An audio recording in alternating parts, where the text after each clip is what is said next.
Good morning, children. We are now going to take the revision of lesson number 1, natural resources, air, water and land. In our last video, we learned about the air, what are constituents of air, various useful gases which are present in the air and harmful gases are also we learn.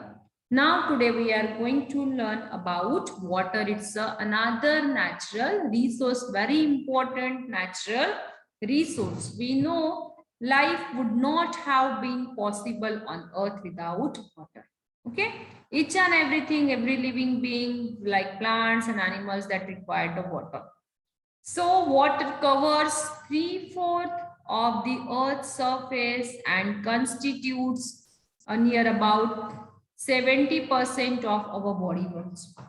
Okay, our body weight is about 70% आपके body में, हमारी body में water available है, water is needed.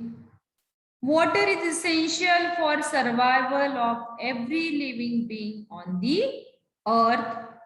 It is a part of many chemical reaction in an organism's body. जो भी हमारे body में chemical reactions होते हैं such as digestion, excretion, circulation, so water is very much essential. In the process of photosynthesis, water is also essential. Means plant required water for preparation of food. That means the process of photosynthesis. Water reacts with carbon dioxide in the presence of sunlight and chlorophyll pigment and to form the glucose, that is photosynthesis process. Then water acts as a medium for the processes such as digestion and helps in the transportation of substances inside our body. It also helps to regulate the body temperature. Means it's a lots of use of water. So water is used, and for what purposes it is used in your house for a whole day we see. So for everything you use water, for washing, for bathing, for brushing teeth, washing clothes and utensils, mopping the floor, drinking and cooking. The water is very much essential. Okay, so you have to make a chart, means purpose for which water is used and amount of water approximate in liters. So let's see for bathing, approximate how much water we use for bathing. So at least you point out the water, how much water you use for bathing. Then brushing teeth, how much quantity of water you use for brushing teeth. At least 1 liter, 2 liter water is sufficient for brushing teeth.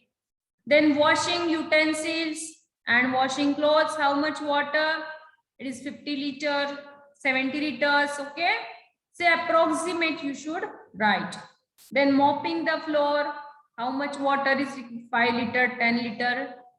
Then drinking, how much water we drink? At least 10 to 12 glass of water we should drink every day.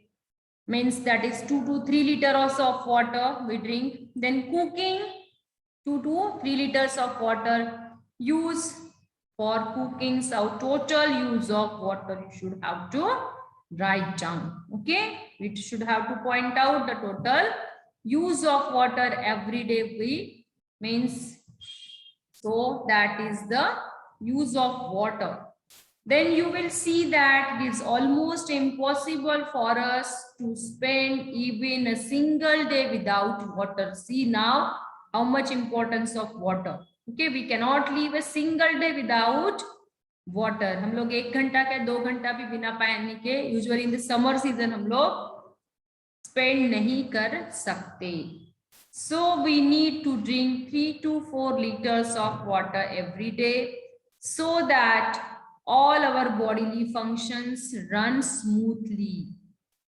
Then other living things also required water, although the amount of water they need may vary according to size of their body. हर लोगों को अलग-अलग उनके body size के अनुसार ही पानी लगता है.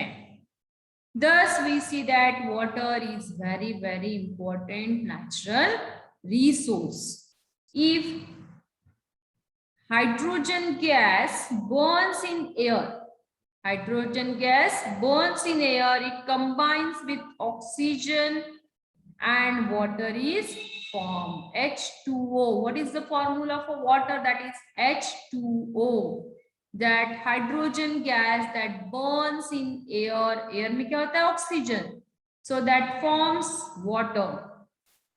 We have learnt about some characteristics of water in your previous classes. So water is in liquid state. So it occupies the space.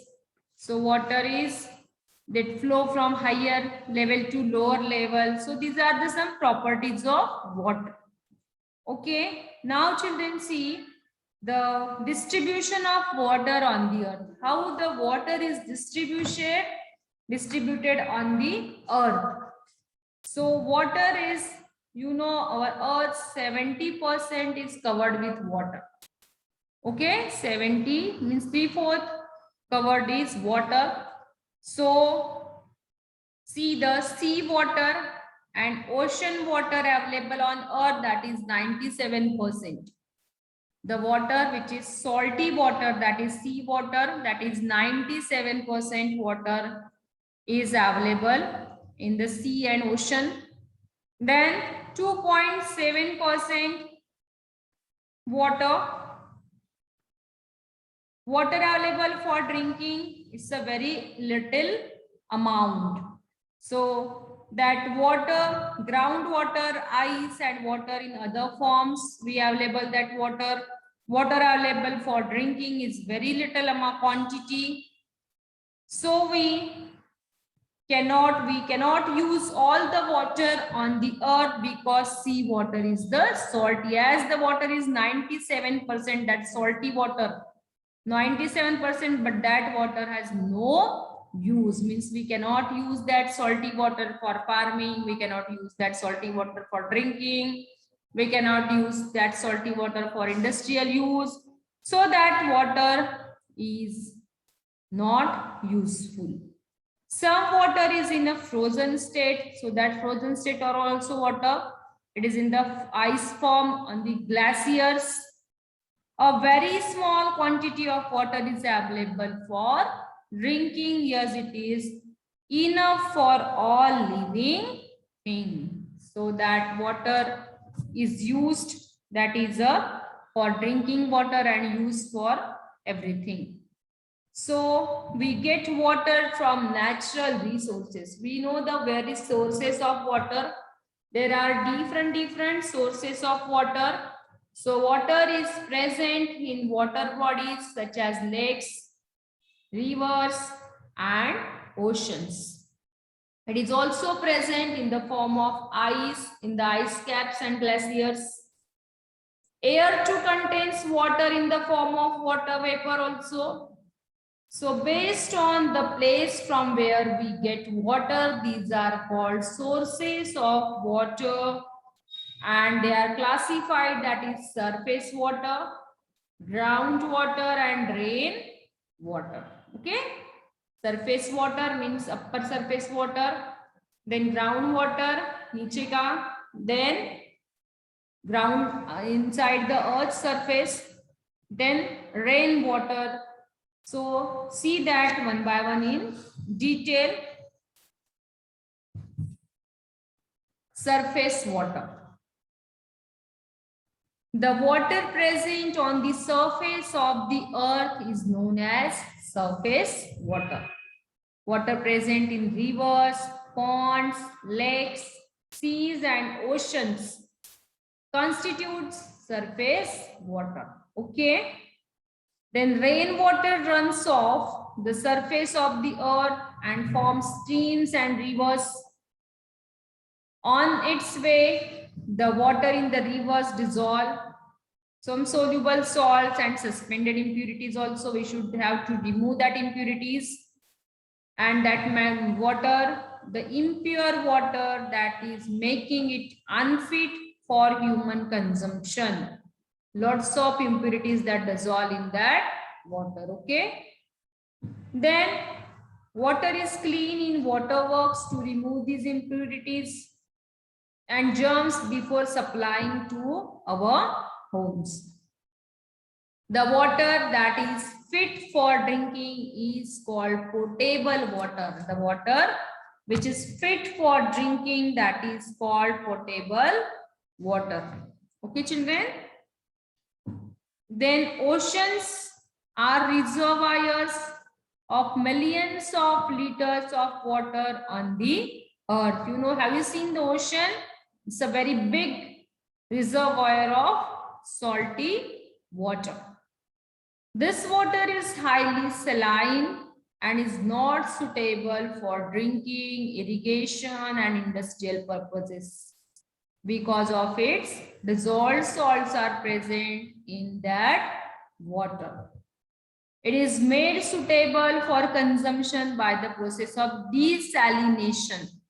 Okay, it is a process that is called desalination, in which the removal of the salt from water and make the water fit for consumption, that is desalination. Okay.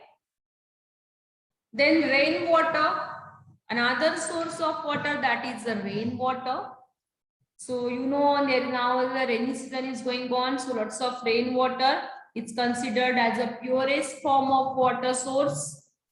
But while pouring down, the first rainfall of a season collect impurities such as dust particles, germs, and some gases such as carbon dioxide and sulfur dioxide. Okay, जैसे बारिश होती है, तो lots of impurities, when the rain comes down, lots of impurities dissolve in that water, such as germs. जो भी air में germs होते हैं, वो along with water they come down. Then dust particles also present in the air, that also comes down. Then some gases also, like carbon dioxide gas and sulfur dioxide gas, that come down along with the rain water and make the water pollute. Okay. So however, subsequent showers are free from impurities. Some of the rainwater immediately evaporates. Some of it run off and some passes through the soil. Okay, that means that some water seeps down, some water run off through the नदी नाले में पानी बह के चला जाता है, road के ऊपर से बह के चला जाता है, वो पानी पूरा गंदा बन जाता है. And some of the water that sips down, sips inside the earth. Okay, that water we use as a groundwater. The rainwater that sips through the soil onto the non-porous rocks below the earth's surface, that is known as groundwater. Okay, children? And that groundwater, the level at and below which water is found under the ground is called water table. Okay? जो कि level होती है ऊपर की, जहां पे हमें water available होता है, that is water table. And that water we take out by digging the wells, by digging the bore wells. So as this water passes through the various layers of soil, it gets filtered. Thus this water is free from suspended impurities. However, it might have germs and soluble impurities. जैसे पानी जमीन के अंदर SIP होता है, जो भी impurity होती है वो impurity filtered हो जाती है. But the dissolved impurities are present in water also, microscopic germs which are present in that water. Okay, because they are microscopic, we cannot see with our naked eyes.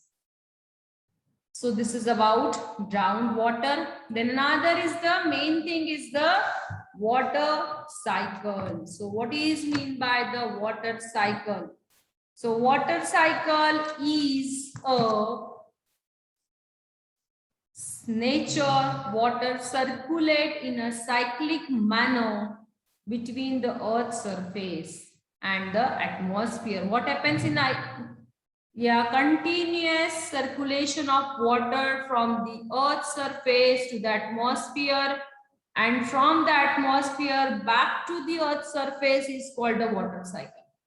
Do you know water is a continuous cycle? It's a recycling है ना, water का cycling होता है, recycle it's a reversible change. Water cycle means though that due to that water cycle it fulfill the amount of water on the earth. So it is a continuous circulation of water from the earth surface to the atmosphere and from the atmosphere back to the earth surface. That is called a water cycle. Okay, so that water cycle involves, that is evaporation, then condensation and precipitation. So this is about the water cycle. Then we get water from natural resources such as streams, rivers, ponds, springs and lakes. Due to uncontrolled use of water for an increasing population, industry and farming, it is now a short supply, and water scarcity has become a serious problem. Okay, so that is due to overpopulation, the demand of water that is in more quantity. So we should have to save water for our future. Then we use water in large quantities. We have learned that water on the earth is regulated through the water cycle. The water vapor formed from the oceans, it's the main source of water in the water cycle. It gets converted into rain, creating fresh water source of earth. Okay, so this is about another natural resource of water. Then we should always remember, use water sparingly, block water, that is percolate, then store water wherever possible, don't waste the water, reuse water wherever possible. Remember, stored water does not become slate at once. So it is a very important source. We cannot leave water. Everything required water for daily use. So this is about the water. Okay, children. Now let's summarize. I am going to summarize the topic. About 3/4 of the earth's surface is covered with water. Water is essential for survival of all living things. Begins on the earth. Water is needed for domestic use, agricultural use and industrial use also. Surface water, groundwater and rainwater are the main sources of water on the earth. Then in nature, the movement of water takes place in a cyclic manner between the earth's surface and the atmosphere. It is the process of water cycle. Then water cycle involves evaporation, condensation and precipitation, these 3 steps. Okay, so water can be conserved by using it judiciously. Rainwater rainwater harvesting is one of the best method of conserving water. So we should conserve water for our future. Okay, and we need to conserve water due to its increasing demand. So this is about water resource. So next period we will continue with third natural resource, that is land. Okay, so goodbye everyone.